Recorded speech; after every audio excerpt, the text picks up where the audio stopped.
नमस्कार, आप देख रहे हैं नई गूंज। हिमाचल में 3 गुना रफ्तार से फैल रहा है कोरोना। 31 दिसंबर को एक्टिव मरीजों का आंकड़ा था 466, अब 5000 के पार। सुंदरनगर में चिट्ठा तस्कर के घर छापा मारने गई पुलिस खुद चरस के आरोप में घिर गई। आंगनवाड़ी केंद्र भी 26 जनवरी तक बंद। बच्चे पहले ही नहीं आ रहे थे, अब स्टाफ भी नहीं आएगा। शंकुला चौक पर टनल बनाने की तैयारी। बीआरओ ने योजक परियोजना का किया गठन। 5 किलोमीटर सुरंग बनाने का लक्ष्य। चलते हैं आज की पहली खबर की ओर। हिमाचल प्रदेश में कोरोना के मामले 3 गुना रफ्तार से बढ़ रहे हैं। प्रदेश में बीते 10 दिनों से ही मामलों में इजाफा हुआ है। 31 दिसंबर को एक्टिव मरीजों का आंकड़ा 466 था। अब इनकी संख्या 5000 से ज्यादा पहुंच गई है। इसके भय से सचिवालय और मुख्यालय में अधिकारी लोगों से मिलने से गुरेज कर रहे हैं। एक समय में एक ही व्यक्ति को कमरे में प्रवेश करने को कहा जा रहा है। सचिवालय में मंत्रियों और अफसरों के कमरों में लगाई गई अतिरिक्त कुर्सियों को हटा दिया गया है। अफसरों के निजी सचिवों ने दरवाजों पर रस्सी बांध ली है। 4 जिलों कांगड़ा, हमीरपुर, सोलन और शिमला में कोरोना का पांव पसरता ही जा रहा है। कांगड़ा जिले में प्रतिदिन 300 से ज्यादा कोरोना पॉजिटिव हो रहे हैं, जबकि अन्य 3 जिलों में 150 से ज्यादा संक्रमित हो रहे हैं। स्वास्थ्य विभाग की माने तो लोग कोरोना के प्रति लापरवाही बरत रहे हैं। मास्क न पहनने और भीड़भाड़ वाले इलाकों में जाने के कारण लोग संक्रमित हो रहे हैं। इधर प्रदेश सरकार ने लोगों से कोरोना के नियमों का पालन करने और एहतियात बरतने को कहा है। हिमाचल प्रदेश के अन्य जिलों की अपेक्षा चंबा, लाहौल स्पीति और किन्नौर में कोरोना के मामले कम हैं। इन जिलों में प्रतिदिन 20 से कम लोग पॉजिटिव पाए जा रहे हैं। यह राहत की बात है। चलते हैं आज की दूसरी खबर की ओर। सुंदरनगर में चिट्ठे की गुप्त सूचना पर नगर परिषद क्षेत्र में छापामारी के लिए पहुंची मंडी जिला पुलिस की स्पेशल इन्वेस्टिगेशन यूनिट की टीम खुद ही टीम के एक सदस्य के पास चरस मिलने पर घिर गई। टीम सदस्य के पास चरस मिलने पर घर के लोगों ने जमकर हंगामा कर दिया। ऐसे में टीम को युवक को क्लीन चिट देकर अपना पल्ला झाड़ना पड़ा। एसआईयू की टीम को सूचना मिली थी कि नगर परिषद के एक वार्ड का युवक चिट्ठा बेचने का काम करता है और उसके पास एक दिन पहले ही चिट्ठे की भारी खेप पहुंची है। सूचना मिलने के बाद टीम के सदस्य, वार्ड पार्षद व कुछ अन्य लोगों को साथ लेकर युवक के घर पहुंच गई।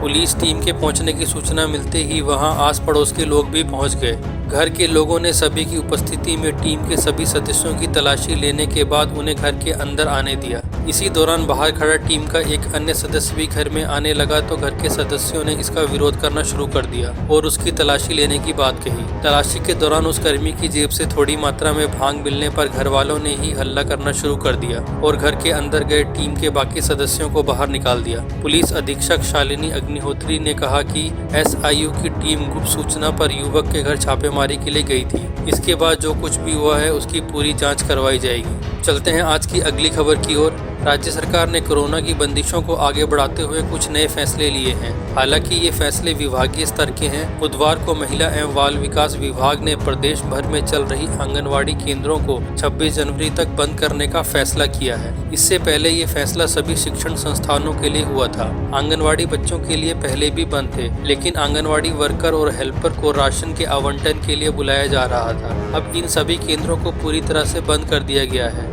दूसरी तरफ एक और कदम उठाते हुए हायर एजुकेशन के निदेशक अमरजीत शर्मा ने आदेश निकाला है कि कोरोना को देखते हुए शिक्षा विभाग के कर्मचारियों पर शिक्षा निदेशालय आने से रोक लगाई जा रही है। उधर प्रदेश हाईकोर्ट ने एक बार फिर से कोरोना संक्रमण को देखते हुए एहतियातन तौर पर निवारण और उपचारात्मक कदम उठाते हुए अपने स्टाफ के लिए हाई कोर्ट सहित डिस्ट्रिक्ट जुडिशरी के लिए कुछ जरूरी निर्देश जारी किए हैं। हाई कोर्ट में इस महीने के 2 शनिवार यानी 15 और 22 जनवरी को छुट्टी रहेगी और इस दौरान स्टाफ वर्क फ्रॉम होम नियम का पालन करेंगे। बिना मास्क के हाई कोर्ट के परिसर में किसी को भी आने की इजाजत नहीं होगी और स्टाफ सहित सभी आगंतुकों को एहतियात बरतने का निर्देश दिए गए हैं। शीतकालीन छुट्टियों वाली डिस्ट्रिक्ट जुडिशरी की अदालतों में 50% स्टाफ बेंच आधार पर विशेष आकस्मिक अवकाश पर रहेगा। इसी तरह ग्रीष्मकालीन छुट्टियों वाली डिस्ट्रिक्ट जुडिशरी की अदालतों में 50% स्टाफ स्टेशन आधार पर कार्यालय में उपस्थित रहेंगे। डिस्ट्रिक्ट जुडिशरी में भी 15 व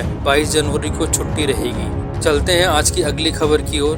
बीआरओ की योजक परियोजना रोहतांग सुरंग के चीफ इंजीनियर विशेष सेवा मेडल प्राप्त जितेंद्र प्रसाद ने कहा कि अटल सुरंग रोहतांग के निर्माण के बाद बीआरओ का अगला लक्ष्य शंकुला जोत पर सुरंग बनाना है। इसके लिए बीआरओ ने योजक परियोजनाओं का गठन किया है। जितेंद्र प्रसाद चीफ इंजीनियर का कार्यभार संभालने के बाद पहली बार पत्रकारों से बातचीत कर रहे थे। उन्होंने कहा कि शिकुला जोत पर 4 से 5 किलोमीटर की सुरंग बनेगी, जिसका निर्माण कार्य इसी साल शुरू कर दिया जाएगा। सुरंग की डीपीआर अंतिम चरण में है। डीपीआर बनते ही योजक परियोजना शंकुला पर सुरंग बनाने में जुट जाएगी। जितेंद्र प्रसाद ने कहा कि अटल सुरंग देश की आधुनिक सुरंग है।